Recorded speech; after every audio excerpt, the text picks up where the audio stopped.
श्री स्वामी समर्थ मंडळी. कधी-कधी देव उत्तर आपल्याला शब्दात देत नाही, तर म्हणजे असे काही संकेत देतो की त्यातून आपल्याला असं वाटतं की देवानं आपल्या प्रश्नाचं उत्तर दिलेलं आहे. तर काही असंच माझ्यासोबत आज घडलं. तर मी आज पूजा वगैरे केली आणि म्हणजे तिथं पूजा करत होते, तिथंच हा छोटासा किडा बघा तिथंच रेंगाळत होता. असं म्हणतात की जर आपण देवाची पूजा मनापासून केली आणि देवाला म्हणजे आपली पूजा देवापर्यंत पोचली असेल, तर देव म्हणजे कोणत्याही रूपात आपल्याला तिथे येऊन दर्शन देतो.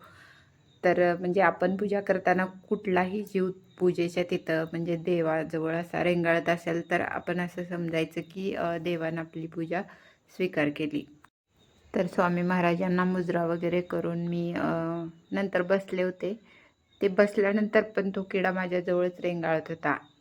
म्हणजे मला असं म्हणायचं की खरंच स्वामींनी माझं मनातलं ऐकलं असेल का? किंवा खरंच स्वामींनी माझ्या म्हणजे प्रश्नाचं उत्तर कोणत्यातरी रूपात येऊन संकेतातून देत असतील का?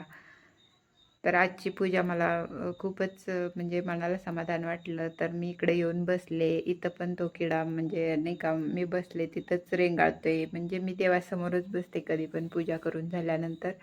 तर तिथंच तो रेंगाळतोय. आज मी खूप दिवसातून वडापाव आणले होते. दुनियेत किती पण महाग वस्तू खा, पण वडापावची चव कशातच नाही. तर असा होता माझा आजचा दिवस. श्री स्वामी समर्थ. कमेंट करायला विसरू नका.